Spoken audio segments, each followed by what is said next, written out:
What if the most powerful force in human history wasn't kings, armies, or even ideas, but something as simple as a merchant's cart rolling down a dusty path? Picture this: centuries before globalization, before maps connected every corner of the earth, there were hidden threads weaving civilizations together. Silk, spices, salt, and gold didn't just fill markets, they rewrote the destiny of nations. These were the trade routes, the silent puppeteers of history, pulling empires into existence and tearing others apart without a single battle cry. And here's the twist: most of it happened by accident. A merchant takes a wrong turn, a storm blows a ship off course, and suddenly, an entire culture is born where there was only wilderness before. Think about the last thing you bought, maybe a cup of coffee, a piece of clothing, or the device you're using right now. Every item has a story that stretches back through time, tied to these ancient highways of exchange. But what if I told you that the Silk Road didn't just bring silk to Rome? It smuggled religions, languages, and even plagues across continents. Or that the Amber Road, gleaming with fossilized sunlight, didn't just trade jewelry, it funded wars that redrew Europe's borders. These routes were more than economic engines. They were living, breathing networks where ideas and ambitions collided, where a single trade deal could spark a rivalry lasting 1,000 years. So how did 31 of these routes become the invisible hands shaping our world? From the Incan trails that stitched together mountains to the monsoon-powered voyages of the Indian Ocean, each path holds secrets of empires built on cinnamon and copper, of cities that rose and fell because of a single trade monopoly. This isn't just history, it's a detective story, piecing together how the quest for profit accidentally wrote our cultural DNA. By the end of this journey, you'll never look at a map, a marketplace, or even a meal the same way again. Because the spices in your kitchen, the words in your language, and the borders on modern maps, they all trace back to these unassuming trails, where the world as we know it was quietly, unexpectedly made. The Silk Road wasn't just a path, it was a living, breathing conversation between worlds. Imagine a caravan of camels trudging through the Taklamakan desert, their backs laden with bolts of Chinese silk, Persian carpets, and Roman glass. But hidden between those goods were seeds of something far more powerful: ideas. A Buddhist monk might be carrying scrolls introducing meditation to Central Asia, while a merchant from Alexandria whispers the secrets of Greek astronomy to a scholar in Chang'an.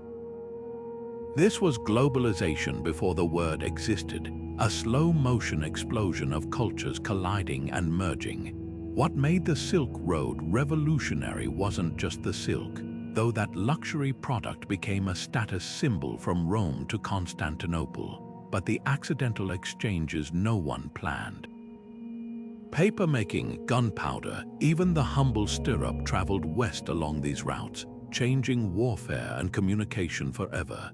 Meanwhile, grapes and walnuts journeyed east, reshaping diets and agriculture.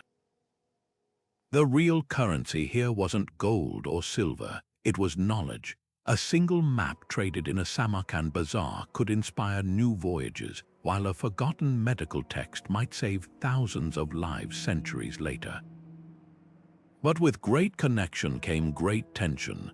Control over key oasis cities like Kashgar turned into imperial obsessions. The Han Dynasty and Parthian Empire clashed not with swords, but with tariffs and trade bans, wielding economics like weapons. And when the Mongols unified the route under their rule, something extraordinary happened. For the first time, a Venetian merchant like Marco Polo could travel from Europe to China without changing kingdoms. That stability birthed an unprecedented exchange, yet it also carried the Black Death, which would rewrite Europe's future in the worst way imaginable. The true legacy of the Silk Road, it proved that no civilization thrives alone. The languages we speak, the foods we love, even the religions we follow bear invisible fingerprints from those dusty caravan stops. Modern borders may divide us, but history whispers that we've always been connected, one barter, one idea, one accidental encounter at a time. The Sahara might seem like an ocean of endless sand, but for centuries it was more like a bridge, one that carried not just goods but the fate of empires. Picture a caravan of 1,000 camels, their silhouettes stretched long against the dunes, each step sinking into the scorching earth. They carried gold from the mines of West Africa, salt from the cliffs of Taghaza, and something far more valuable, the seeds of new kingdoms. This was the trans-Saharan trade, where the weight of gold tipped the scales of history. At the heart of it all was Mali, a kingdom that grew so rich, its ruler, Mansa Musa, became a legend. When he made his pilgrimage to Mecca in the year 1324, he didn't just travel, he transformed cities along the way. His caravan stretched as far as the eye could see, with hundreds of camels laden with gold. In Cairo, he gave away so much wealth that the price of gold crashed for years. But here's the twist: his fortune wasn't just luck. It was built on the backbone of a trade route so vital, it turned sand into gold. Yet every empire has its rivals. The same gold that built Mali's mosques and libraries also lit a fire under European kingdoms. Why sail around Africa? Why risk storms and shipwrecks? Because controlling the source of that gold meant power. And that hunger for shortcuts would eventually launch ships like Columbus's, reshaping the world map forever. The Sahara's trade didn't just enrich Mali, it set off a chain reaction that reached across oceans. But the real story isn't just about wealth, it's about faith and fusion. Islam traveled south with the traders, blending with West African traditions to create something entirely new. Timbuktu became a beacon of learning, where scholars penned manuscripts in Arabic and local languages, where mosques rose beside royal palaces. This wasn't conquest, it was conversation, a slow weaving of cultures that left neither unchanged. The Sahara's sands swallowed cities, erased routes, and buried secrets, but the legacy of those caravans, that's still alive. From the echoes of Mansa Musa's name in European maps to the rhythms of Nawa music rooted in the stories of enslaved people who crossed the desert, this trade route didn't just move goods. It moved history, and every grain of sand still whispers its name. While the Silk Road dazzled with spices and silk, another ancient highway glittered under the radar, one paved with literal sunlight turned to stone. The Amber Road stretched from the Baltic Sea's pine-scented shores to the marble heart of Rome, trading a commodity so magical, the Romans called it the gold of the north. But this wasn't just jewelry. Amber fossilized tree resin that trapped ancient insects and leaves became a currency of power, myth, and resistance. Imagine a Germanic trader holding a translucent golden lump up to the light, revealing a mosquito that buzzed during the age of dinosaurs. To Rome's elite, this was sorcery made solid. The route's real power lay in its geography. Starting near modern-day Lithuania, where waves tossed amber onto beaches like gifts from the gods, the trail snaked south through dense forests and river valleys. Germanic and Celtic tribes acted as middlemen, funneling the treasure toward Roman markets. But here's where trade turned into a weapon. When Rome demanded more amber for statues, amulets, and even incense, tribes like the Eastii realized they held leverage. By controlling key river crossings, they could bleed Rome's coffers dry one golden lump at a time. Amber did more than fund tribes, it wove their cultures together. Along the route, myths bloomed like wildflowers. Some said amber was the tears of grieving goddesses. Others believed it held the power to ward off evil. These stories traveled farther than the goods themselves, stitching together a shared folklore from the Baltic to the Adriatic. Even today, Lithuanian folk songs still whisper about the sunstones that fell from the sky. But the Amber Road's quietest revolution was political. Tribes who'd once warred over hunting grounds now formed alliances to protect their lucrative trade. When Rome tried to push north, these networks stiffened into resistance. The route didn't just carry amber, it carried the seeds of a Europe that could, for the first time, push back against an empire. And when Rome finally crumbled, the Amber Road left behind something unexpected. A blueprint for how decentralized cultures could thrive through connection, not conquest. The next time you see amber in a museum, look closer. That golden glow isn't just fossilized resin, it's frozen sunlight from a trail that lit up the ancient world. Deep in the deserts of southern Arabia, where the air shimmers with heat and the earth cracks under the sun, something extraordinary once flowed, not water, but the very breath of the gods. Frankincense and myrrh, the sacred resins that perfumed temples and crowned kings, turned this unforgiving landscape into a crossroads of empires. The incense route wasn't just a path for merchants, it was a pilgrimage for the soul, stretching from the misty highlands of Oman to the bustling markets of Gaza. Every gram of these golden tears, scraped from the bark of scraggly trees, carried a value beyond gold because they weren't just commodities, they were divine. The Nabataeans, those masters of stone and trade, understood this power better than anyone. In their rose-red city of Petra, carved into cliffs like a mirage, they built an empire on the back of incense. But their genius wasn't just in moving goods, it was in controlling thirst. Along the route's 1,000-mile spine, they dug hidden cisterns into rock, turning barren stretches into lifelines for caravans. No water, no trade, and no trade meant no frankincense burning on Roman altars or embalming Egyptian pharaohs. When Rome demanded lower prices, the Nabataeans smiled and raised them, knowing their monopoly was as unshakable as the mountains they called home. Yet this wasn't just about wealth. The smoke curling from censers in Jerusalem's temples, the myrrh mixed into sacred oils for anointing priests, these scents became the invisible threads tying faiths together. The three wise men bearing gifts to Bethlehem, their frankincense and myrrh weren't random choices, they were the most sacred offerings the ancient world knew. Even the Quran would later describe paradise as a place perfumed with incense, a nod to the route's enduring spiritual legacy. But empires rise and fall on such obsessions. Rome, tired of Nabataean defiance, finally annexed their kingdom in the year 106, not with a war but with a penstroke. The incense route's golden age faded, yet its echoes lingered. Today, when churchgoers inhale the scent of frankincense during Mass, or when archaeologists find myrrh residue in ancient tombs, they're touching the last whispers of a highway that didn't just trade goods, it traded holiness itself.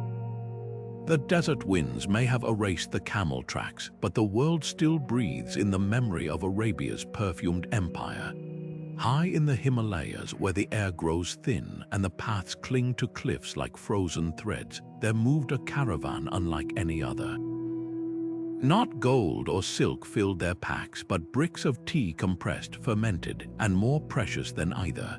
This was the Tea Horse Road, a network of trails so treacherous, traders measured journeys in lives lost rather than miles crossed. Yet for over 1,000 years, this route pulsed with life, connecting the tea gardens of Yunnan to the high plateaus of Tibet in a dance of necessity and cunning. The genius of the trade lay in its simplicity.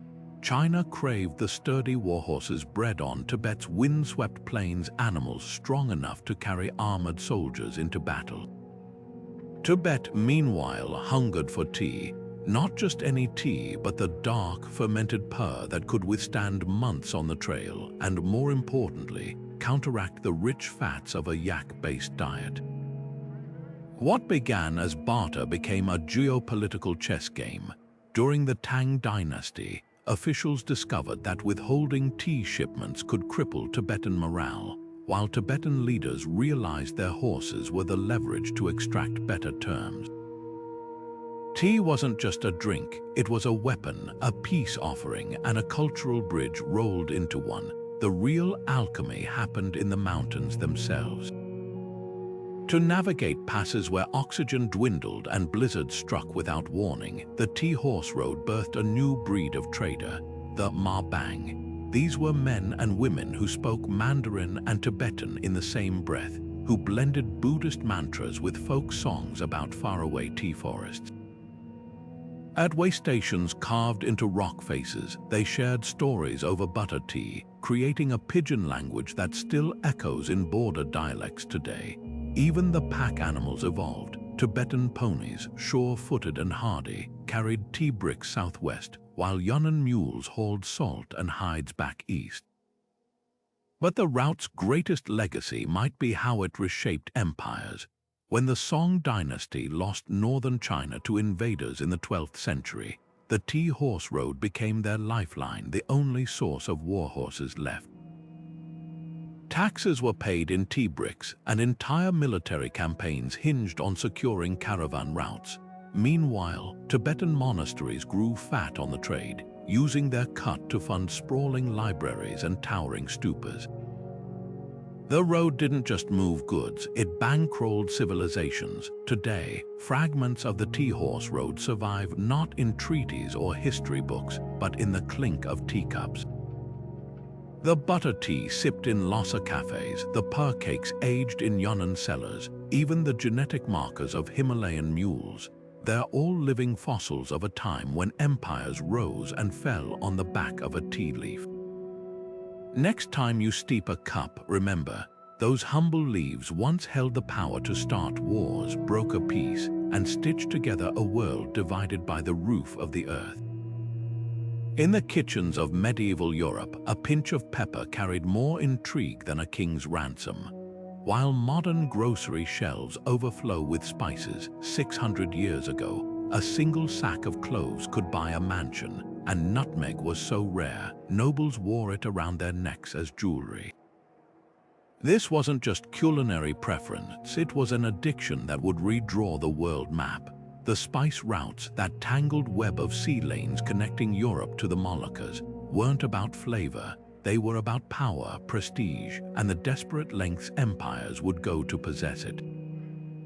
Venice became the first domino to fall under spice's spell. Nestled between Europe and the East, the city turned itself into a middleman empire, hoarding knowledge of spice origins like state secrets. Venetian merchants spun tales of pepper growing in guarded valleys where serpents coiled around trees, justifying prices that could bankrupt a duke, but the real secret. Spices didn't just make food taste better, they preserved meat, masked rot, and became status symbols so potent, a feast without them was social suicide. When the Ottoman Empire choked off overland routes, Europe faced a crisis, adapt or starve in mediocrity. Then came Portugal's audacious gamble. In 1498, Vasco da Gama rounded Africa's Cape of Good Hope, not for territory or glory, but to cut out Venice and reach the source. His arrival in India shattered centuries of Arab control, and suddenly, Lisbon's docks smelled of cinnamon and revolution. But the true prize lay farther east, the Banda Islands, a tiny archipelago where nutmeg grew nowhere else on Earth. To control these islands meant controlling Europe's obsession, and Portugal guarded their coordinates like nuclear codes. The Dutch, however, played dirtier. When they seized the Bandas in the early 1600s, they didn't just trade, they erased. The Verenigde Oost-Indische Compagnie, history's first multinational corporation, slaughtered or enslaved nearly the entire native population to monopolize nutmeg. They drenched entire harvests in lime to inflate prices, and any smuggler caught with a single seedling faced execution. It was capitalism with a cutthroat edge, proving that spices could corrupt as easily as they preserved. Yet the cruelest irony, most spices ended up flavoring the bland diets of the wealthy, while the people who harvested them starved. The spice routes didn't just transport goods, they transported greed on an industrial scale, planting the seeds of colonialism that would dominate the next 4 centuries. Today, when you shake pepper on a meal, you're tasting the ghosts of empires that rose and fell for a flavor worth more than human life.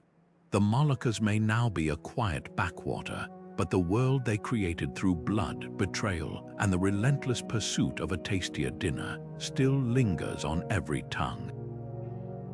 In the scorching heart of the Sahara, where temperatures could melt lead and thirst killed faster than any blade, caravans crawled across the dunes carrying a cargo more precious than diamonds salt. Not the refined white powder we sprinkle casually today, but rough, jagged slabs hacked from desert mines, so vital they were traded ounce for ounce with gold. This was the currency of life in ancient Africa, where the salt roads became the veins pumping survival across a continent. Without it, meat rotted in hours, diets lacked essential minerals, and empires crumbled from within.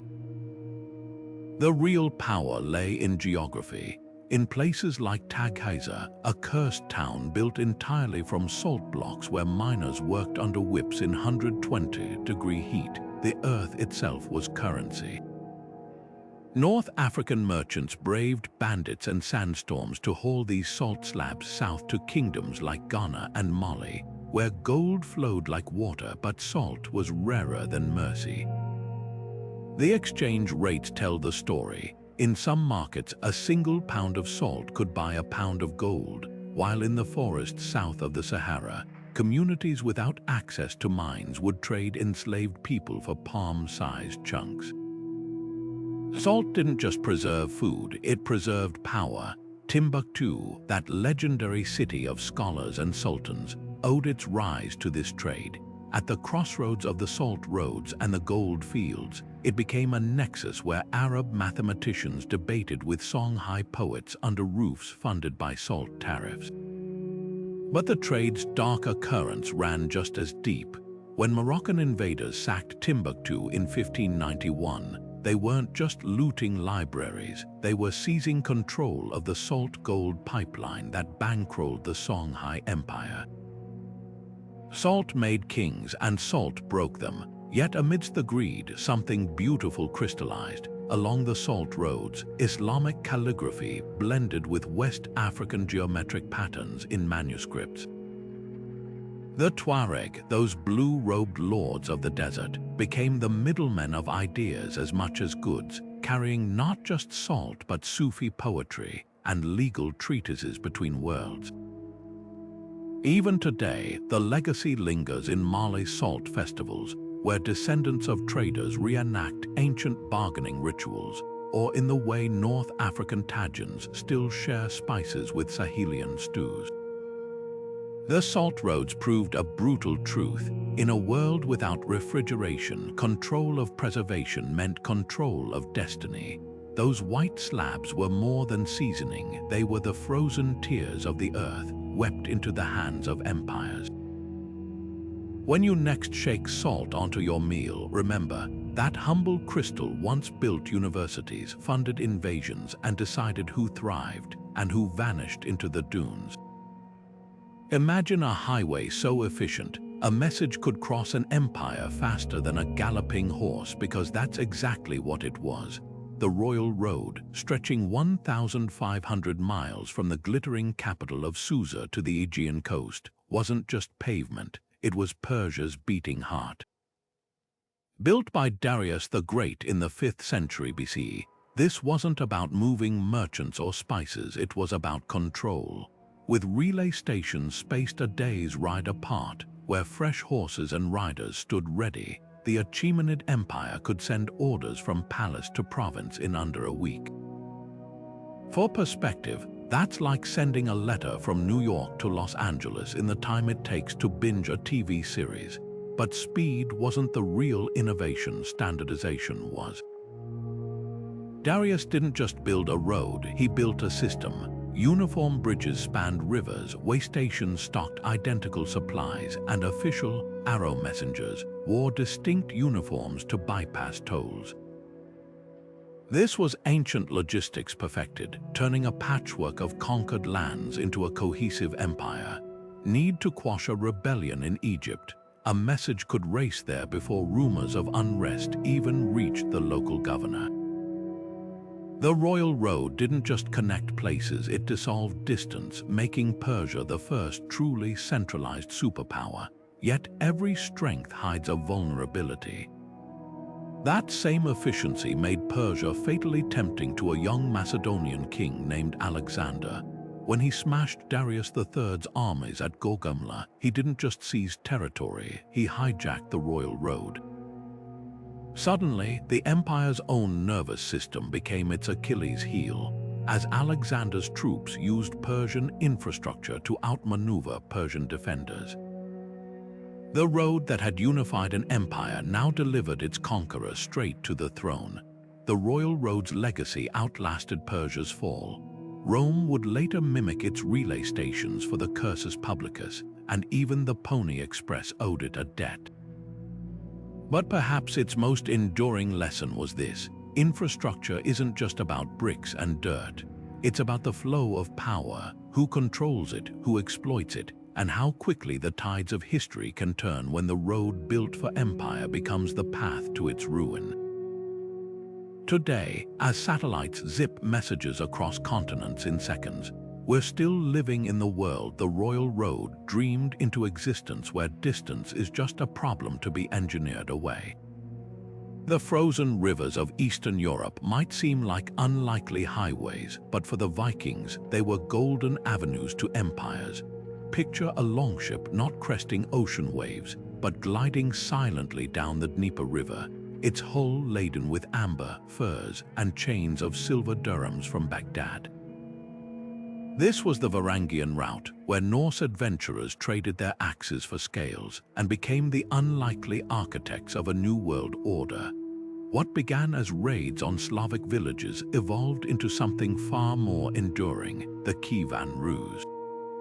Norse traders like Rurik didn't just pillage, they settled, marrying into local tribes and forging a hybrid culture where Slavic dialects absorbed Old Norse words for law and king. The route's true alchemy, turning Viking warlords into diplomats. By the 9th century, these Rus rulers weren't just collecting tribute, they were building cathedrals and signing treaties with Constantinople, their power cemented by control of the river networks that linked the Baltic to the Black Sea. But the route's most iconic export wasn't goods, it was muscle. In Constantinople, the Byzantine emperors grew wary of local guards with too many political ties. Their solution: hire the Varangian Guard, an elite unit of Scandinavian mercenaries whose loyalty could be bought with gold and glory. These weren't just hired swords, they became imperial confidants, their battle axes gleaming at coronations and coups alike. One guard, Harold Hardrada, would later use his Byzantine fortune to launch a doomed bid for England's throne in 1066, proof that the Varangian route didn't just move men, it moved destinies. Yet the route's legacy isn't just in crowns or conquests. It's in the everyday, the Swedish-like lilt of certain Russian accents, the intricate filigree of Kievan jewelry blending Norse knots with Slavic motifs. Even the word Tsar descended from Caesar via Viking middlemen. When a Russian babushka peels potatoes for a meal of salted herring, a dish shared from Stockholm to Novgorod, she's tasting the echoes of a time when rivers were roads, and the line between raider and ruler was as fluid as the waters they sailed. The Varangian route proved something radical. Sometimes the fiercest warriors don't conquer cultures, they become them. And in the clash of Norse and Slavic worlds, neither side walked away unchanged. The axes may have rusted, but the bonds they forged still hum beneath the surface of history. whispering of a time when trade turned enemies into kin. 2,500 years ago, a road began as dirt tracks between villages and grew into the artery of an entire subcontinent. The Grand Trunk Road didn't just connect places, it dissolved borders, stitching together kingdoms from the humid deltas of Bengal to the jagged passes of Afghanistan. Under Emperor Chandragupta Maurya in the 3rd century BCE, what started as a military supply route became something far grander, a stage where history marched, traded, and bled. Walk its length during the Mughal era, and you'd witness a microcosm of civilization itself. Persian wheelmakers hammered beside Bengali silk weavers, while Sufi mystics debated Hindu philosophers under the shade of caravanserais. The road's rest stops weren't just inns, they were melting pots where languages collided. Prakrit met Persian, birthing Urdu, while travelers' slang blended into dialects still spoken today. Even the food transformed as you traveled. Samosas stuffed with Central Asian spices in Punjab morphed into fish curries sweetened with coconut milk by the time you reached Bihar. But this openness came at a price. The same flat, well-maintained stretches that welcomed merchants also invited conquerors. Alexander's armies trudged down it toward the Indus, their horses kicking up dust that would later be stirred by Mongol hooves and British boots. Sher Shah Suri, the Afghan ruler who paved much of the road with sarais and shade trees in the 1500s, didn't just build infrastructure, he built a runway for his own cannons. Control the Grand Trunk Road, and you controlled India's heartbeat. Yet the road's true magic lay in its quiet revolutions. Sikh gurus used it to spread hymns of equality, their message rolling from village to village like monsoon rain. Miniature painting styles hopped between royal courts, blending Persian delicacy with Hindu boldness. Even the British, who later paved it for their colonial machinery, couldn't suppress the cultural alchemy it fostered. Today, when trucks rumble past Mughal-era milestones or families picnic beside Ashokan edicts, they're tracing grooves worn deep by countless feet merchants, soldiers, pilgrims, all walking the same path but never the same journey. The Grand Trunk Road proves something timeless. Empires rise and fall, but the connections they forge outlast them. What was once a ribbon of dirt is now National Highway 1, humming with motorcycles instead of ox carts. Yet peel back the asphalt, and you'll find layers of history still whispering in the curve of a temple archway, the recipe for a roadside snack, or the lilt of a phrase that traveled farther than the people who first spoke it.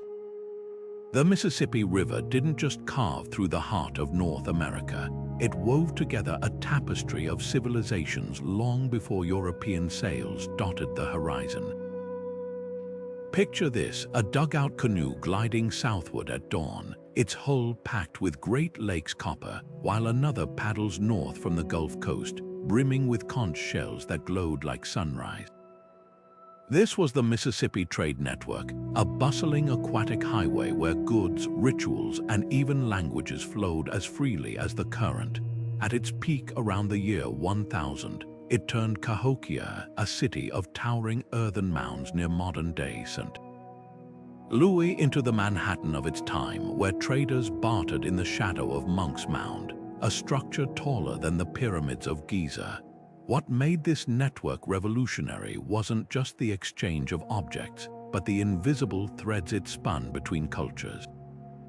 Shells from the Gulf became sacred burial ornaments for the Hopewell people in Ohio, while copper from Lake Superior was hammered into ceremonial headdresses for chiefs 1,000 miles south. The river didn't just move merchandise, it moved meaning. A single conch shell, etched with symbols from a distant tribe, could spark new artistic styles or religious practices overnight. This was globalization in moccasin steps, proving that continents could be connected without maps or money. Cahokia sat at the crossroads of it all, a melting pot where corn from Mexico met wild rice from Minnesota, where Cherokee traders swapped stories with Osage hunters under skies thick with pipe smoke. The city's planners even engineered a woodhenge, a calendar of towering posts aligning with solstices, likely borrowed from Mesoamerican visitors, yet the real genius lay in the trade's fairness. Unlike old-world markets fueled by gold, this network thrived on reciprocity. A trader from the Natchez Nation might exchange salt for flint, but they'd also leave behind songs, healing remedies, or marriage proposals. Commerce wasn't just transactional, it was relational, but the river giveth and the river taketh away. When climate shifts in the 1300s dried up trade routes and Cahokia collapsed, the network didn't vanish, it adapted. The same trails that carried copper would later guide French fur trappers, and the river's bends would dictate steamboat routes centuries on. Even today, when barges haul grain down the Mississippi, they're following grooves worn smooth by canoe paddles from a forgotten time. The lesson: trade isn't just about what's bought or sold. It's about the bonds that outlast empires, flowing as endlessly as the water itself. In the foggy ports of medieval Europe, where dockworkers unloaded barrels of salted herring and woolen cloth by the ton, an invisible empire was rising, one built not on crowns or conquests, but on ledgers and trade agreements. The Hanseatic League began humbly in the 1200s as a pact between German merchants in Lübeck and Hamburg, banding together to fend off pirates and negotiate better tariffs. Within a century, it had snowballed into a juggernaut spanning 200 cities, from London's smoky wharfs to Novgorod's frosty fur markets. This wasn't just a trade network, it was a prototype for modern capitalism, where profit margins dictated policy and guild halls held more sway than royal courts. What set the League apart was its sheer audacity. While kings waged wars over thrones, Hanseatic merchants waged them over warehouse rights. When Norway's king tried to hike taxes on dried cod in the 1360s, the League simply embargoed the entire country, starving his economy until he capitulated. Their contours trading posts fortified like mini-cities, states became hubs of extraterritorial power. In Bruges, the Hanseatic quarter had its own laws, courts, and even a private jail, operating more like a corporate embassy than a merchant enclave. The message was clear: cross a Hanseatic trader, and you weren't just offending a man, you were provoking an economic superpower. Yet the League's real genius lay in standardization, a concept revolutionary for its time. They established uniform weights and measures across ports, invented maritime insurance to protect shipments, and even pioneered bulk shipping with their iconic cog boats, wide-hulled vessels that could haul 400 tons of timber or grain in a single trip. These weren't just logistical upgrades, they were the DNA of modern commerce. A merchant in Riga could now sell amber to a buyer in Gdansk without haggling over how much a bushel really was, because the League had decreed it. Efficiency became their weapon, but monopolies breed resentment. As the 15th century dawned, the League's dominance faced threats from all sides. England's merchants, tired of Hanseatic middlemen controlling their wool exports, began sailing directly to Baltic buyers. Dutch upstarts undercut Hanseatic prices with faster ships, and when the League strong-armed Denmark into granting them exclusive herring rights, the Danes retaliated by hiring pirates to raid their fleets. The final blow came from an unexpected quarter: the printing press. As literacy spread, the League's secretive handwritten ledgers couldn't compete with the transparent, printed price lists of newer merchants. The Hanseatic League's slow fade wasn't just the end of an era, it was a preview of our world. Their decline birthed the nation-state, as kings realized controlling trade required centralized navies and customs offices. Stock exchanges in Amsterdam and London borrowed their trading practices, while the very concept of a trade bloc echoes their alliances. Next time you use a credit card or check a shipping container's barcode, you're touching the legacy of those medieval merchants who proved one thing: money doesn't just talk, it rewrites the rules. While camels plodded across deserts on the overland Silk Road, an even grander exchange was unfolding across the waves, one where wooden ships became floating cities and the ocean itself turned into a highway of empires. The Maritime Silk Road didn't just mirror its terrestrial cousin, it dwarfed it in scale and ambition, stretching from the bustling ports of southern China to the spice-scented docks of Zanzibar. Here, a single monsoon season could carry a merchant from Guangzhou to Calicut, their hulls groaning with porcelain, pepper, and pearls. But this wasn't just about luxury goods, it was about who controlled the very currents of global power. The route's golden age arrived with Admiral Zheng He, the Ming Dynasty's legendary explorer whose treasure ships made European caravels look like bathtub toys. His fleet, some vessels stretching 400 feet long with 9 masts, wasn't just showing off Chinese engineering, it was projecting soft power on an unprecedented scale. Between 1405 and 1433, Zheng He's armadas glided into 37 ports from Java to Jeddah, delivering gifts of silk and receiving giraffes from African kings in return. These weren't raids or conquests, they were diplomatic masterstrokes, proving that trade could build alliances faster than war ever could. A single voyage might carry 10,000 men, diplomats, astronomers, even pharmacists, transforming each ship into a floating university where knowledge flowed as freely as trade goods. Yet history's greatest irony lurked beneath the surface. Just as China perfected oceanic dominance, the Ming Dynasty turned inward. Emperor Yongl's successors, spooked by the cost of these voyages and obsessed with northern land threats, scuttled their own navy. By 1436, shipbuilding was banned and Zheng He's charts were burned. The vacuum they left didn't stay empty for long. Portuguese carracks, Dutch flights, and Spanish galleons soon prowled these waters, their cannons trained on the very ports China had once charmed. Where Zheng He had offered porcelain, Europe demanded ports, and where he'd exchanged envoys, they installed garrisons. The lesson was brutal: abandon the seas and someone else will rule them. But the Maritime Silk Road's true legacy wasn't just in who held power, it was in what traveled beneath the radar. Alongside silks and spices sailed revolutions in science. Arab astrolabes reached China, refining celestial navigation, while Chinese compasses transformed Arabian sailing. In Malacca, a pidgin of Malay and Hokkien became the lingua franca for half the world's merchants, and in Zanzibar, Swahili cuisine absorbed coconut milk and stir-fry techniques from Cantonese cooks.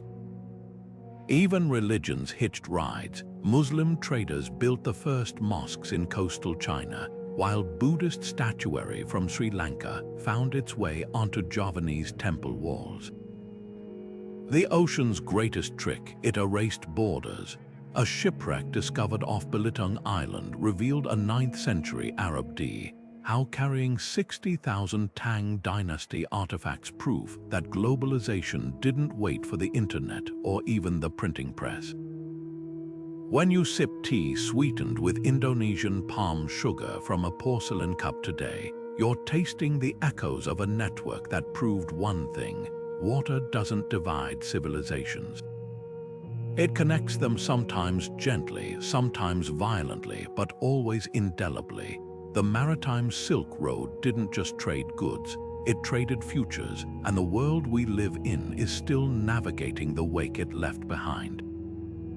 In the damp, bustling workshops of medieval Flanders, where looms clattered like 1,000 crickets, a quiet revolution was being woven, one thread at a time.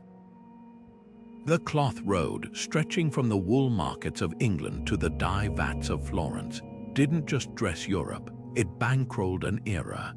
While silk and spices stole headlines, it was humble wool that greased the wheels of the Renaissance. turning weavers into millionaires and market squares into stock exchanges. At the heart of it all lay Flanders, where artisans transformed raw English wool into the finest broadcloth, a fabric so coveted it traded like gold bullion. But the real magic wasn't in the weaving, it was in the financing. Italian bankers, particularly the Medici of Florence, spotted an opportunity. They advanced cash to Flemish weavers against future deliveries, creating the first lines of credit.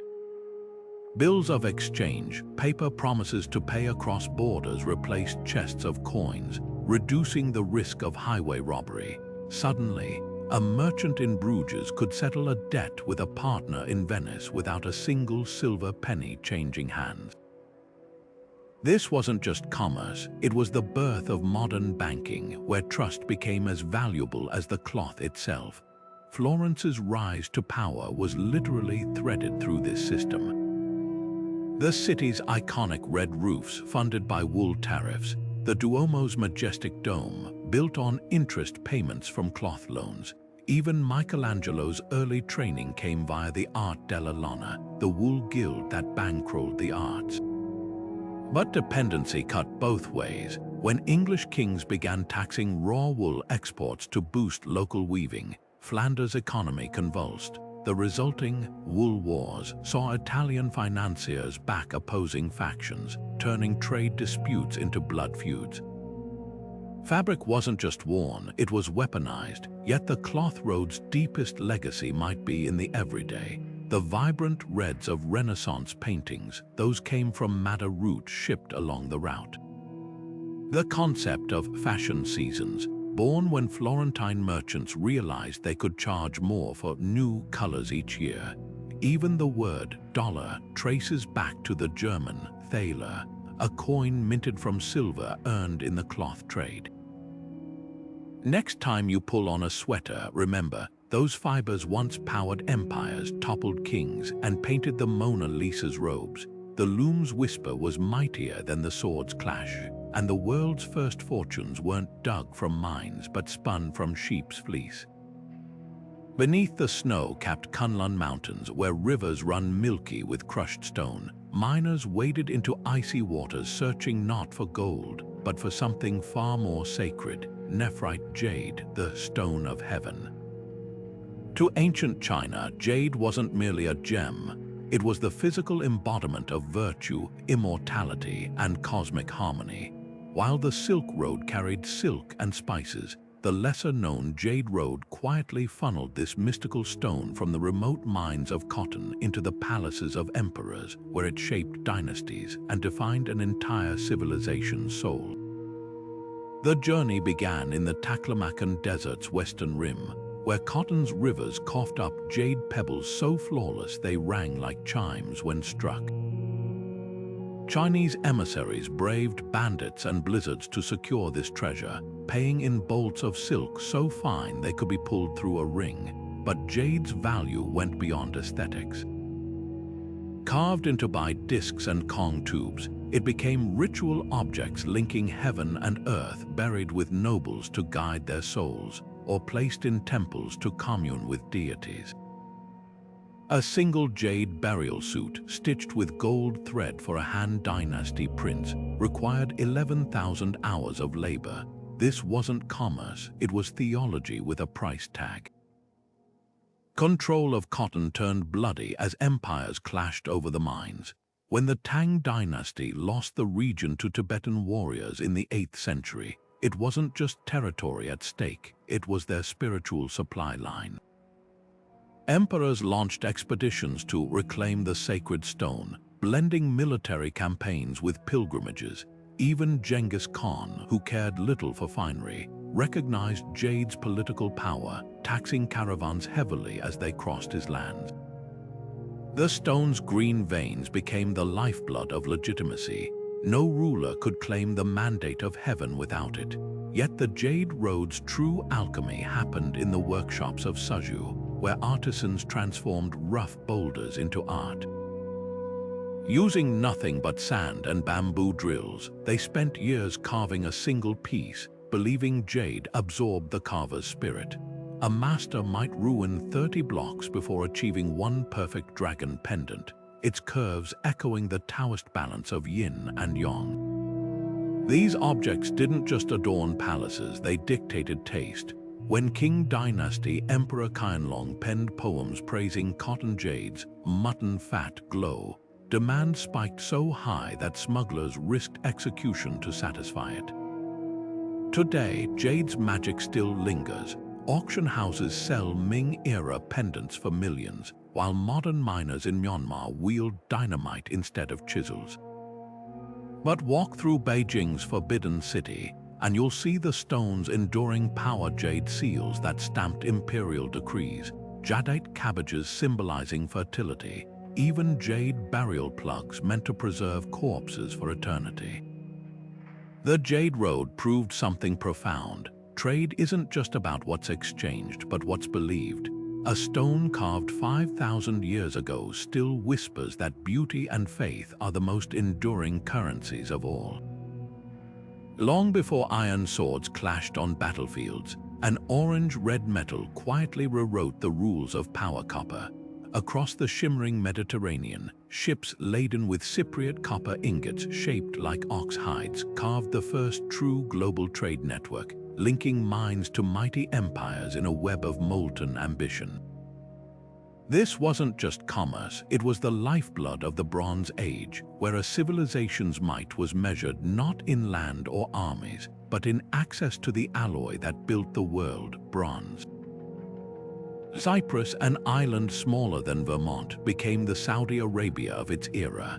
Its mines produced copper so pure, so abundant, that the metal's very name, Aes Cyprium, metal of Cyprus, still echoes in the word copper.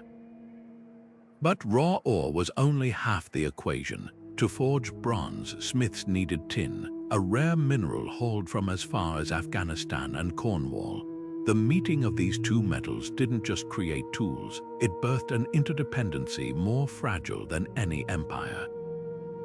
When shipments faltered, chaos followed. The Hittites, masters of Anatolia, stockpiled tin like nuclear codes, while Egyptian pharaohs sent envoys to beg for ingots from distant tin lands. A single shipwreck off Uluburan revealed a cargo that could arm an army, 10 tons of Cypriot copper, a ton of tin, and enough treasure to bankrupt a king. Then, around 1200 BC, the thread snapped. Whether from pirate raids, climate shifts, or tin shortages, the copper route's collapse sent shockwaves from Mycenae to Mesopotamia. Palaces burned, languages vanished, and the Hittite Empire, once a bronze-armed superpower, crumbled into rubble. This wasn't just a recession, it was history's first recorded systemic collapse, proving that globalization's blessings came with razor-thin margins of error. Yet from the ashes rose unexpected legacies. Phoenician traders, survivors of the chaos, turned crisis into opportunity. They scoured the Mediterranean for new copper sources, founding colonies from Carthage to Cadiz. Their alphabet, developed to track shipments, became the ancestor of every Western script. Even the humble ox-hide ingot evolved, its standardized shape inspiring early forms of currency. The copper route's greatest lesson: interconnection breeds both prosperity and peril. Those Bronze Age merchants, bartering under the gaze of sunburnt gods, couldn't have known their cargo held the power to build or break the world. Today, as container ships crisscross oceans carrying silicon instead of copper, we're still riding the same currents they charted, forever balancing on the knife's edge between abundance and collapse. While Angkor Wat spires pierce Cambodia's skies today, their foundations were laid by a trade route few outside Southeast Asia remember: the Dvaravati Khmer network. Picture monsoon-soaked ox carts lumbering between Thailand's Chao Phraya Basin and Cambodia's floodplains, their wheels churning mud into highways of exchange. This wasn't just about goods, it was about gods. Hindu statues from India, gilded Buddha images from Sri Lanka, and Khmer artisans' chisels all flowed along these paths, turning jungle outposts into spiritual capitals. The real alchemy happened in the marketplace of ideas. Dvaravati, a loose confederation of Mon-speaking city-states in modern Thailand, acted as cultural middlemen. Their merchants didn't just sell Indian cotton or Chinese ceramics, they translated Sanskrit texts into local dialects, blending Hindu epics with animist traditions. A single trade caravan might carry both a bronze Vishnu for a Khmer noble and a folk tale about river spirits adapted from the Ramayana. This fusion birthed something entirely new, a Southeast Asian Buddhism tinged with Hindu cosmology, where Naga serpents guarded temple stairs and kings claimed descent from Shiva himself. Angkor's rise was bankrolled by this cross-pollination. The sandstone blocks of its temples, quarried from the Dangrek Mountains along trade routes, the intricate carvings of celestial dancers. Modeled on performers brought from Dvaravati courts, even the empire's hydraulic engineering, those vast barrays, reservoirs, and canals owed debts to Mon water management techniques learned through commerce. The Khmer didn't just build temples, they assembled a patchwork of borrowed brilliance paid for in rice, ivory, and beeswax, but shared faith couldn't always mask rivalry. When the Khmer king Suryavarman II expanded westward in the 12th century, sacking Dvaravati cities to control the Kao Freya's rice basket, he wasn't just waging war, he was hijacking a supply chain. The very route that had gifted Angkor its grandeur now became its weapon. Dvaravati's artistic influence persisted, but its political independence crumbled under Khmer siege towers. The lesson was brutal. In Southeast Asia, trade routes giveth and trade routes taketh away. Yet the network's legacy outlasted empires. Today, when Thai dancers perform Ramayana episodes with golden headdresses borrowed from Khmer designs, or when Cambodian farmers offer rice to Hindu and Buddhist shrines side by side, they're living echoes of that ancient exchange. The Dvaravati Khmer trade proved something profound. Commerce doesn't just move merchandise, it moves the very boundaries of belief, turning foreign gods into local saints and rival kings into reluctant partners in the dance of history. In the frozen forests of 17th century Canada, where winter winds howled like wolves, a single beaver pelt could buy more than warmth, it could buy a future. The fur trade didn't just stitch coats, it stitched together empires, drawing European powers deeper into continents they barely understood. French voyageurs paddled birch-bark canoes up rivers that hadn't seen a white face, while Russian promushleniki pushed east across Siberia, their sleds heavy with sable pelts destined for Chinese emperors. This wasn't just trapping, it was geopolitics in fur-lined gloves, where the price of a marten skin could tip the balance of power between kings. At the heart of it all stood the Hudson's Bay Company, a corporation so powerful it minted its own currency and governed territories larger than empires. Founded in 1670, the HBC didn't just trade furs, it rewrote the rules of colonialism. Its forts, marked by the iconic stripes of the point blanket, became hubs where Cree and Ojibwe hunters exchanged pelts for iron kettles and firearms, altering ecosystems and economies overnight.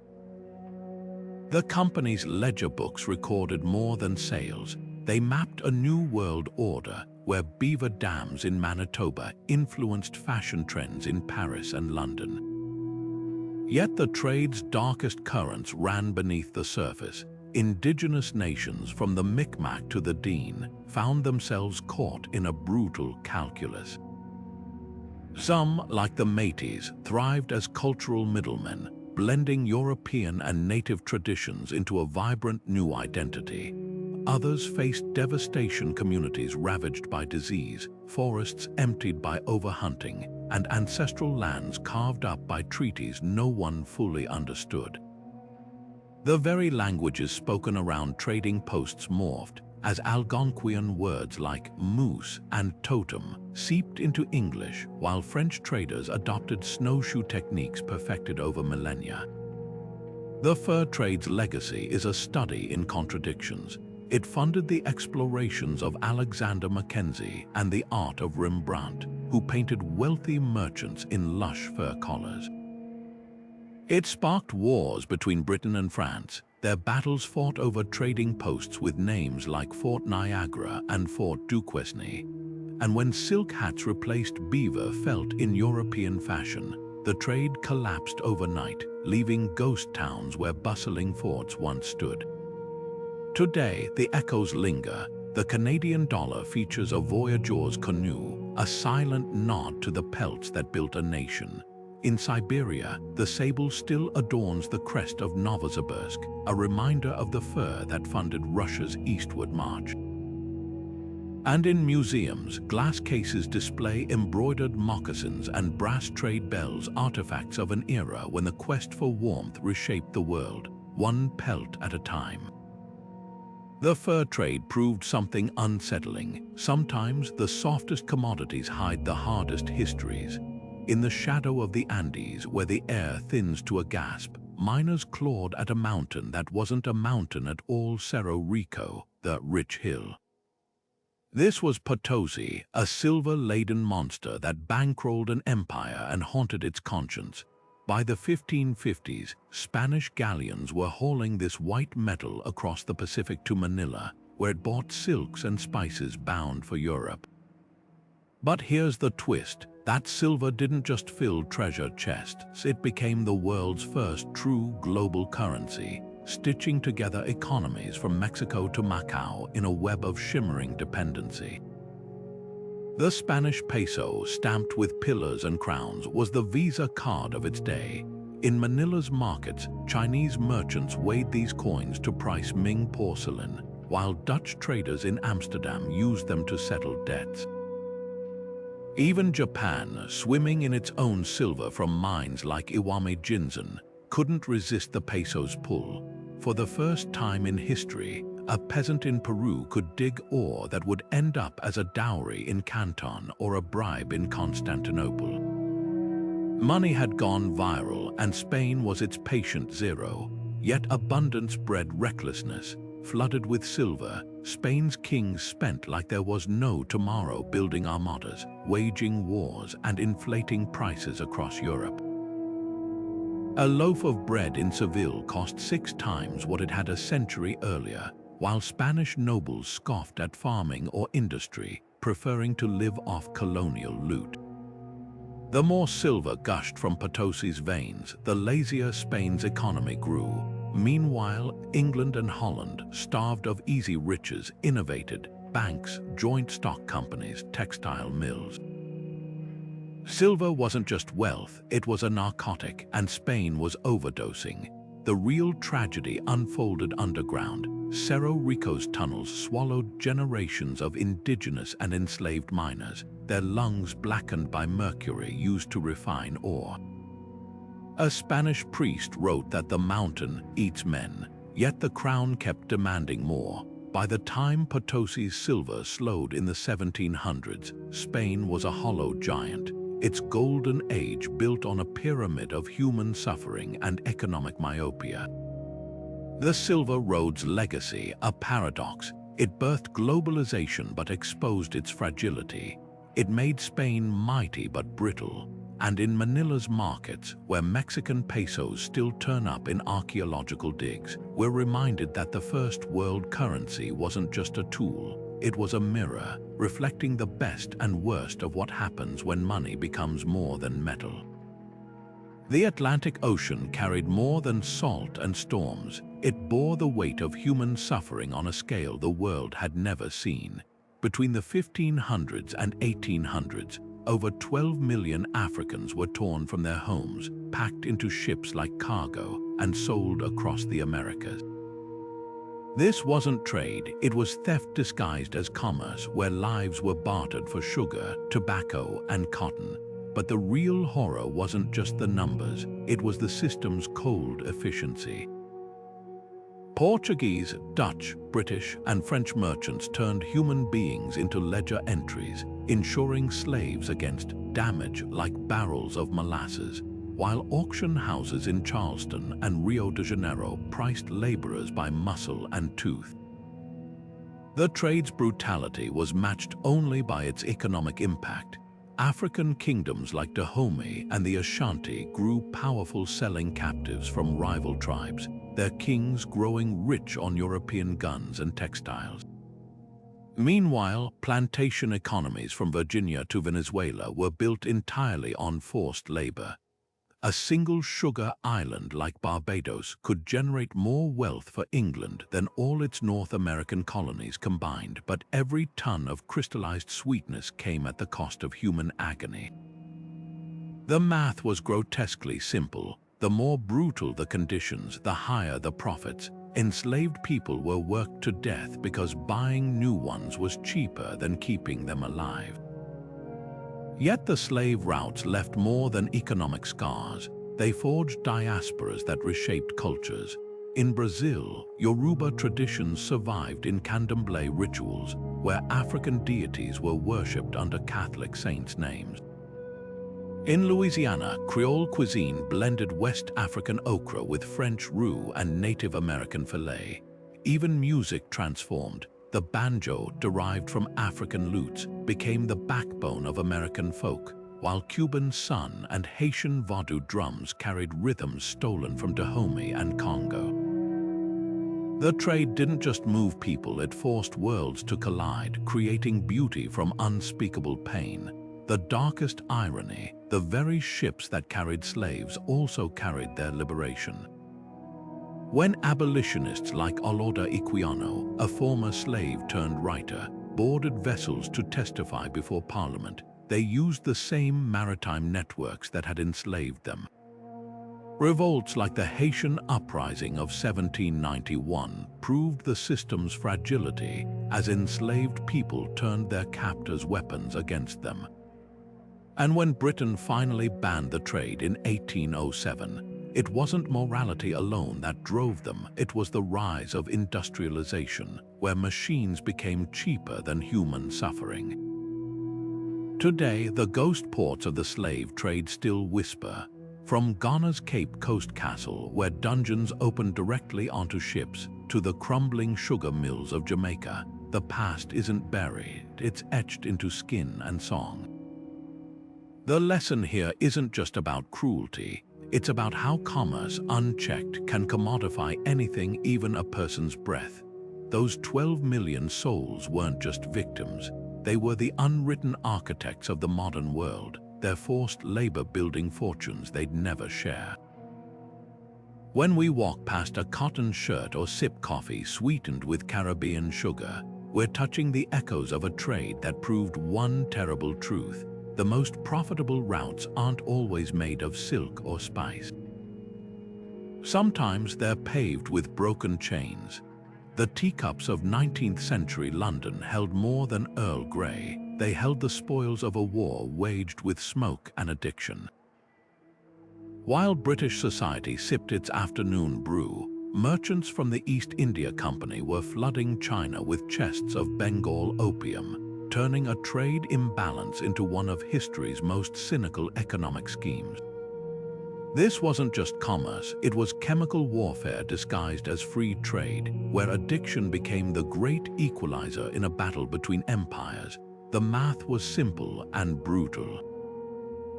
China had something Britain craved: tea, porcelain, silk, but the British had little the Qing dynasty wanted in return. Silver hemorrhaged from London to Canton, threatening to bankrupt the empire.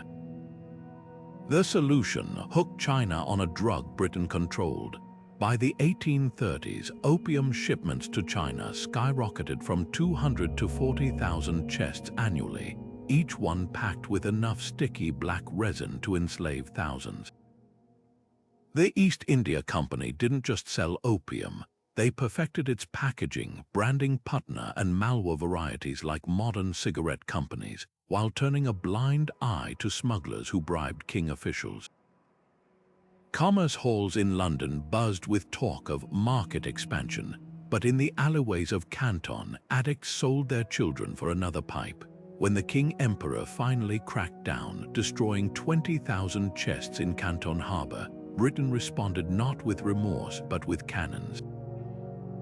The Opium Wars that followed were less battles than massacres, as British steamships obliterated junks with shellfire. The Treaty of Nanking in 1842 didn't just force China to accept opium. It carved open the country like a melon, handing Hong Kong to Britain and granting extraterritorial rights that let foreigners operate above Chinese law. The message was clear. Trade wasn't just about profit, it was about who got to write the rules. Yet the trade's true devastation was cultural. As silver flowed out to pay for opium, inflation crippled the economy. Peasant farmers, once self-sufficient, now toiled in poppy fields to meet demand. The king's Confucian bureaucrats, who saw drug use as moral decay, watched helplessly as their authority unraveled. Even the Taiping Rebellion, the bloodiest civil war in history, claiming 30 million lives, was partly fueled by opium's social rot. Britain had weaponized addiction, and the collateral damage would echo for generations. The bitterest twist, the very opium that broke China built modern finance. Jardine Matheson, the most notorious trading firm, used its drug profits to fund Hong Kong's first banks and railways. The Rothschilds, sensing opportunity, bankrolled opium clippers alongside railroads. Even the concept of free trade itself was refined in this era, as British politicians like Palmerston argued that China had no right to restrict commerce, even if that commerce was poisoning its people. Today, when we debate the ethics of pharmaceutical marketing or watch nations struggle with drug epidemics, we're seeing echoes of that 19th century calculus. The opium trade proved something sinister. Commerce can be colonialism by other means, where the most addictive products aren't just sold, they're deployed. The pipes may be gone, but the lesson lingers like smoke in a locked room when profit becomes policy. The line between merchant and conqueror blurs to nothing. In the muddy fields of upstate New York, where farmers once cursed the rocky soil that broke their plows, an army of laborers with pickaxes and wheelbarrows began carving something absurd, a ditch 363 miles long, connecting the Great Lakes to the Hudson River. Skeptics called it Clinton's folly, after Governor DeWitt Clinton, who staked his career on this impossible canal. But when the Erie Canal opened in 1825, it didn't just move boats, it moved mountains of grain, barrels of whiskey, and the entire center of American power. The genius of the Erie Canal lay in its brutal simplicity. Before its construction, shipping goods from Buffalo to New York City meant a back-breaking overland trek or a perilous voyage down the Mississippi and around Florida, a journey costing $100 per ton and taking weeks. The canal slashed that to $10 in 7 days, turning wheat from Ohio into flour in Manhattan bakeries before it could sprout mold. Suddenly, the Midwest's abundance had a direct pipeline to the world's hungriest markets, and New York City, not Boston or Philadelphia, became the nation's economic heartbeat. Buffalo erupted from a sleepy lakeside village into a roaring grain port, where elevators scooped Great Lakes wheat into canal boats like mechanical shovels. Syracuse, once a salt-producing backwater, saw its mineral wealth flow east in endless barges. Even Rochester earned its nickname, Flour City, as water-powered mills along the canal turned kernels into fortunes. The ripple effects were staggering. Canal tolls paid off its $7 million construction cost in just 9 years, while land values along its path skyrocketed tenfold. Farmers who'd mocked the project now sold apples to passing crews for a penny each, their orchards suddenly valuable rest stops. But the canal's true revolution was social. Irish immigrants fleeing famine dug the waterway with their bare hands, many dying from malaria or dynamite accidents only to settle along its banks and reshape America's demographics.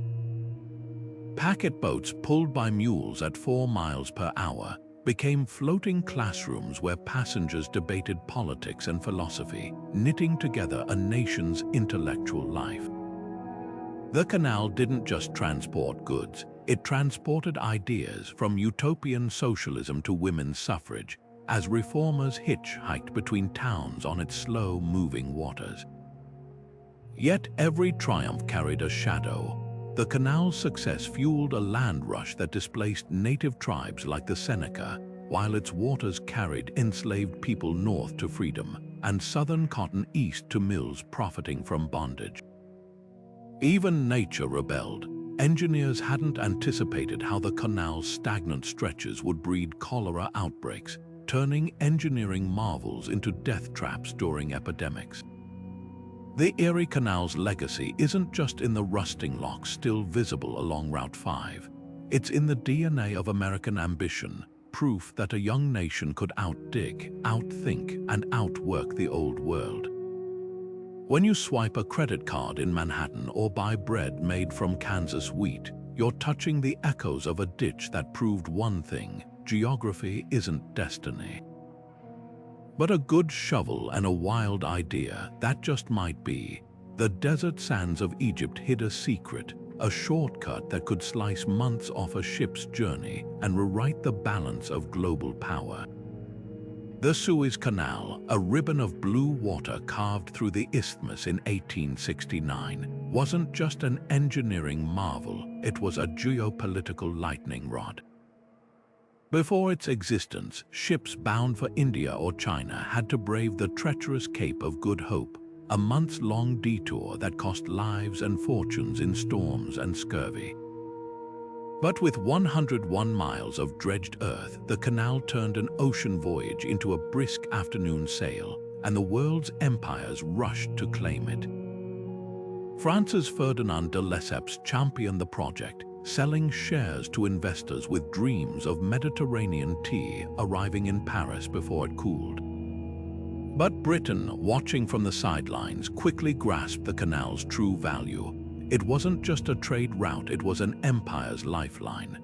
By 1875, Prime Minister Benjamin Disraeli pulled off history's most audacious real estate deal, borrowing £4 million from the Rothschilds to buy Egypt's stake in the canal overnight. The move wasn't just shrewd, it was survival. With control of Suez, Britain could reinforce its Indian colonies in weeks, not months, turning the canal into a steel-clad chokehold on global commerce. Yet the waterway's power came with a price. When Egyptian leader Gamal Abdel Nasser nationalized the canal in 1956, Britain and France plotted in secret with Israel to seize it back, sparking the Suez Crisis. Tanks rolled, bombs fell, but the real shock wasn't on the battlefield, it was in the boardrooms. For the first time, the United States and Soviet Union united to condemn the invasion, forcing a humiliating retreat. The message was clear: the age of empires dictating terms through canals and colonies was over. Suez didn't just change shipping lanes, it announced the dawn of a new world order where former subjects could defy their masters. The canal's legacy isn't just in the supertankers that glide through it today, or the billions in tolls that fill Egypt's coffers. It's in the realization that geography isn't fixed, it can be hacked, rewritten, and weaponized. From Napoleon's failed surveys to the Ever Given's infamous blockage in 2021, that narrow ditch has proven one thing: the shortest distance between 2 points isn't always a straight line. Sometimes it's a knife pressed against the throat of history. The dense jungles of Panama hid a secret that had taunted explorers for centuries, a narrow strip of land where 2 oceans nearly touched. For gold-hungry Spanish conquistadors and fever-stricken railroad barons alike, this was the ultimate shortcut waiting to be carved. But when the first shovels struck Earth in 1904, no one could have predicted how this ditch would tilt the world's axis of power. The Panama Canal didn't just connect the Atlantic and Pacific, it fused American ambition with global destiny, turning a young nation into the puppet master of maritime trade. What made the canal revolutionary wasn't just its 50-mile span, but how it defied nature's cruelty. Earlier French efforts led by Ferdinand de Lesseps, fresh off his Suez triumph, collapsed in a nightmare of malaria and mudslides, costing 20,000 lives and bankrupting investors. The Americans, armed with new knowledge of mosquito-borne diseases, waged war on the environment itself. Engineers drained swamps, sprayed oil to suffocate larvae, and built the largest locks the world had ever seen, each gate weighing as much as a battleship.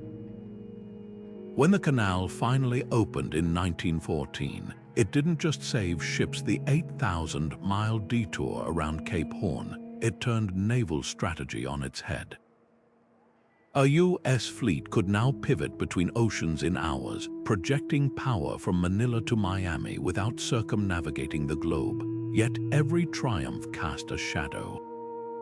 The canal's construction relied on a segregated labor force, with West Indian workers paid in silver coins for dynamiting cliffs, while white foremen earned gold for paperwork.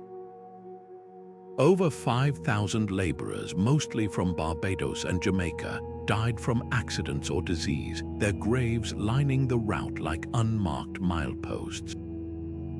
Even the land itself was born from controversy, the U.S. backing Panamanian independence from Colombia in 1903, not for freedom's sake, but to secure a treaty granting them control of the canal zone in perpetuity. This wasn't just engineering, it was empire building with steam shovels. The canal's true power lay in its chokehold on commerce. By the 1920s, 40% of the world's cargo passed through its locks, from California oil to Chilean copper. Control the canal, and you controlled the tempo of global trade, a fact not lost on strategists during World War II, when its safety dictated Allied supply lines. But the tide of history eventually turned. After decades of protests, the Torrijos-Carter treaties in 1977 set the canal on a path to Panamanian control, a handover completed in 1999. Today's expanded canal, with its post-Panamax locks, still dictates the rhythm of capitalism, determining which megaships can reach which ports, which economies boom or stagnate. But its deeper legacy is the lesson etched into those concrete walls. Infrastructure isn't neutral.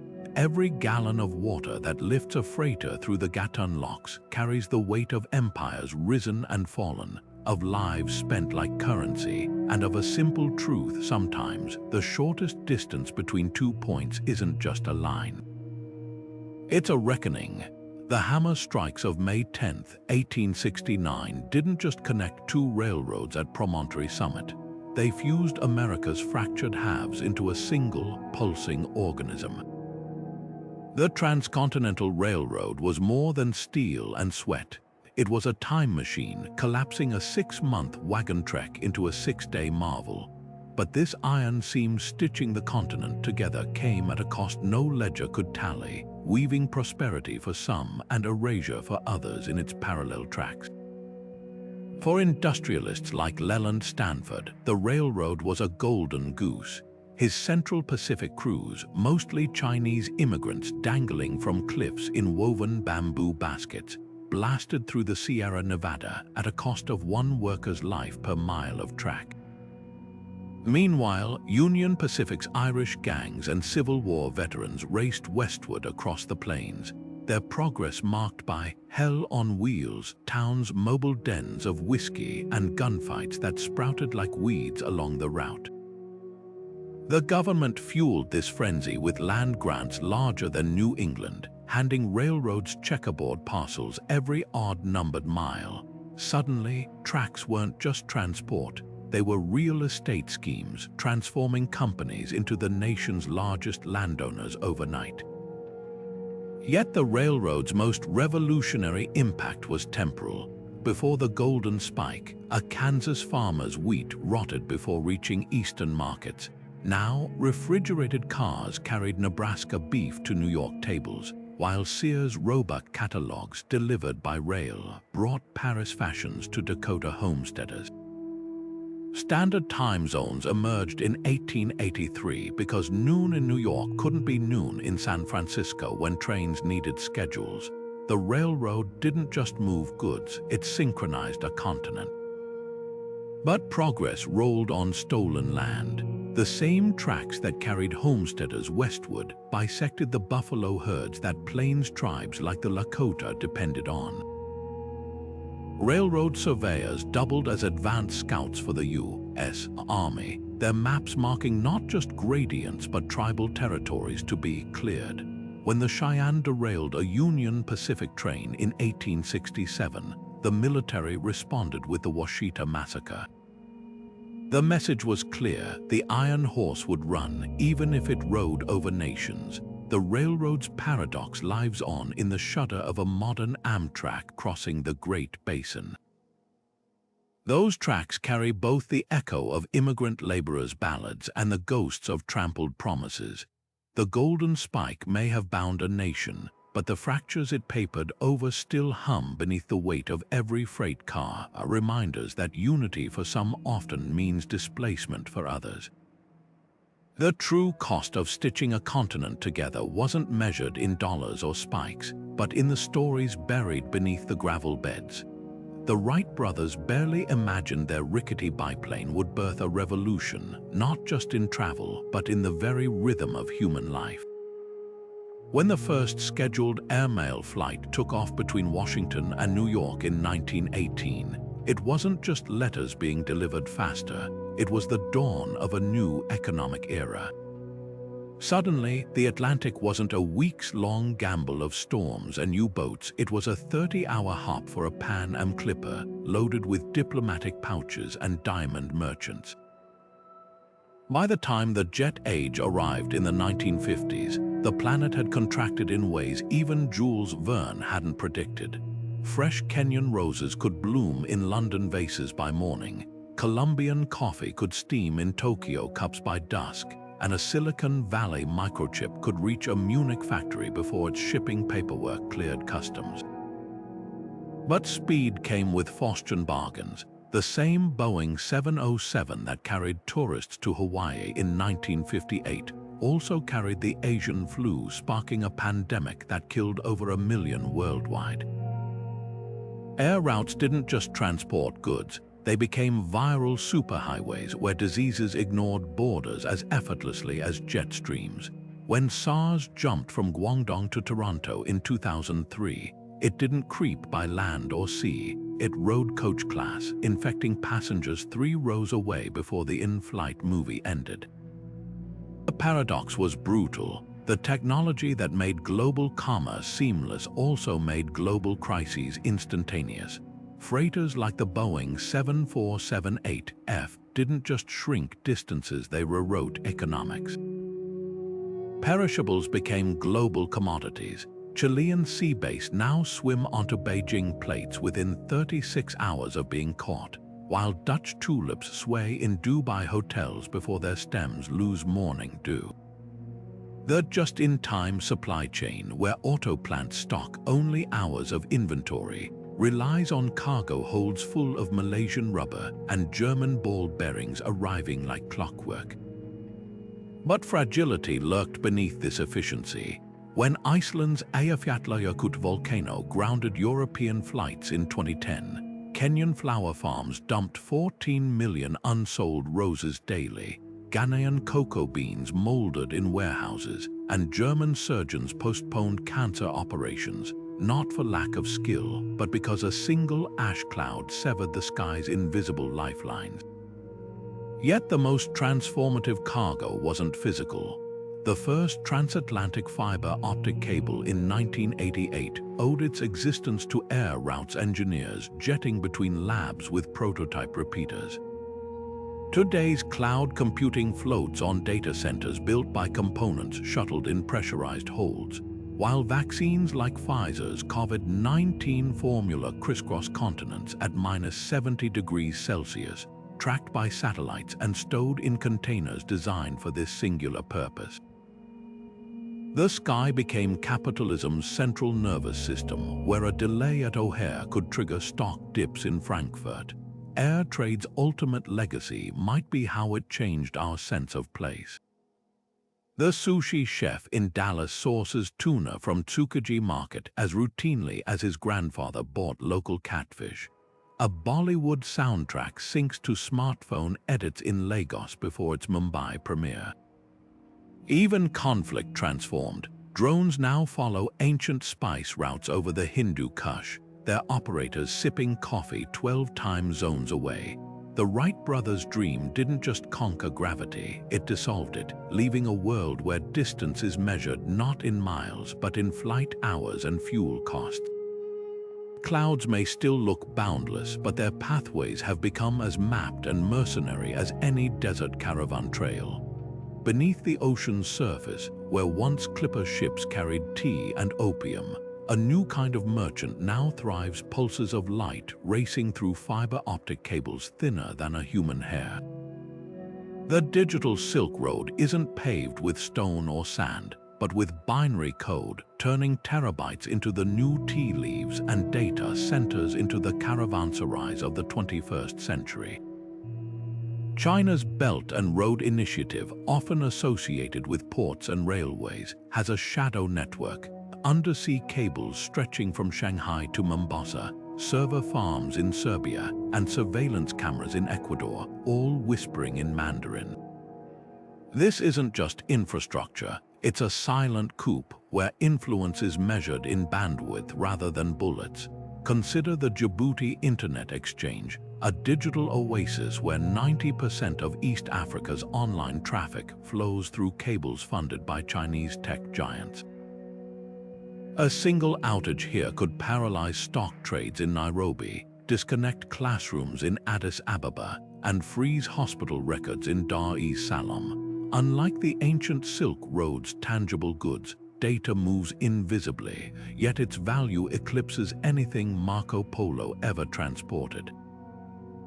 A terabyte of patented AI algorithms or a decade's worth of facial recognition scans can be worth more than a shipload of Ming Dynasty porcelain. And just as Venetian merchants once jealously guarded maps of spice routes, today's tech titans treat submarine cable layouts as state secrets. But the real power lies in the soft infrastructure, the apps, standards, and protocols that shape how the world communicates. Huawei's 5G towers aren't just faster pipes, they're gatekeepers determining which data gets priority and which gets throttled. TikTok's algorithm, optimized by Beijing's vast digital ecosystem, doesn't just entertain, it trains global users to engage with content on China's terms. Even something as mundane as a digital payment app like Alipay, now accepted from Bali to Barcelona, quietly normalizes Chinese financial frameworks in markets once dominated by Visa or SWIFT. The stakes are higher than mere economics. When Papua New Guinea signed a deal for Huawei to build its national data network, it wasn't just buying routers, it was outsourcing the very architecture of its digital sovereignty. Unlike the British East India Company, which needed armies to enforce trade monopolies, modern data empires expand through terms of service agreements and encryption protocols. A single clause buried in a cloud computing contract can dictate whether a country's citizen data stays onshore or gets processed in Shenzhen, far beyond the reach of local laws. Yet this digital caravan isn't without its bandits. Just as Mongol raiders once preyed on Silk Road merchants, hackers from North Korea to Russia lurk in the digital steppes, intercepting cargoes of intellectual property or holding hospital databases hostage. The difference: a medieval caravan might lose silks to a sandstorm, but a breached server can erase centuries of cultural archives or destabilize an election before breakfast. The ancient Silk Road didn't just trade goods, it traded trust, creating the first globalized system of credit and contracts. Today's digital Silk Road is forging a new kind of trust, reliance on Chinese tech stacks, from operating systems to satellite navigation.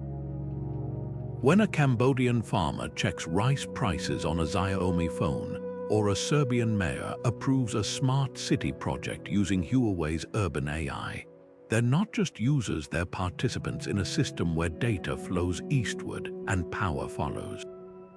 The camels may be gone, but the caravans never stopped, they just upgraded to light speed. From camel caravans to cargo ships, and now to streams of data moving at the speed of light, trade routes have never been just about what's bought and sold. They're the invisible scaffolding of history, shaping everything from the borders on our maps to the spices in our kitchens. The Silk Road didn't just transport silk, it smuggled Buddhism into China and Black Plague into Europe. The Trans-Saharan trade didn't just swap gold for salt. It turned Timbuktu into a beacon of learning where scholars debated under roofs paid for by desert caravans. Even the humble Amber Road, with its fossilized sunlight, didn't just decorate Roman necks, it bankrolled the tribes who'd eventually help topple an empire. These routes teach us a brutal truth: commerce is never neutral. The moment two cultures start trading, they're also trading ideas, diseases, and sometimes declarations of war. The spice routes led to colonial conquests. The tea horse road turned leaves into geopolitical leverage, and the silver road inflated Spain into a bloated giant that forgot how to feed itself. Every exchange, no matter how small, ripples outward in ways no merchant could predict. A wrong turn in the Taklamakan Desert might introduce papermaking to the Islamic world, while a storm-blown Portuguese ship could accidentally kickstart the Atlantic slave trade. History isn't just shaped by kings and battles, it's shaped by the weight of a pepper sack or the glint of a jade pendant. And now, as algorithms replace camels and data packets sail through undersea cables, we're writing the next chapter. The digital Silk Road isn't just about faster internet, it's about who controls the language of the future. Will the next great trade route be a quantum network, a lunar supply chain, or something we haven't even imagined yet? One thing's certain: the paths we pave today, whether with fiber optic lines or diplomatic handshakes, will determine whose culture thrives, whose language dominates, and whose power goes unchallenged a century from now. So the next time you scroll through global news or sip coffee grown halfway across the world, remember, you're not just a consumer, you're a traveler on these invisible highways, carrying ideas as surely as any Silk Road merchant ever did. The goods may change, but the game remains the same. Trade builds, trade destroys, and above all, trade transforms. What fascinates you most about these routes? A forgotten trail like the Incense route or the high-stakes drama of the Suez Canal? Drop your thoughts below, and don't forget to like and subscribe for more deep dives into the hidden forces that shape our world. History isn't just written by the victors. It's written by the traders, the wanderers, and the ones brave enough to venture down the wrong path only to change everything.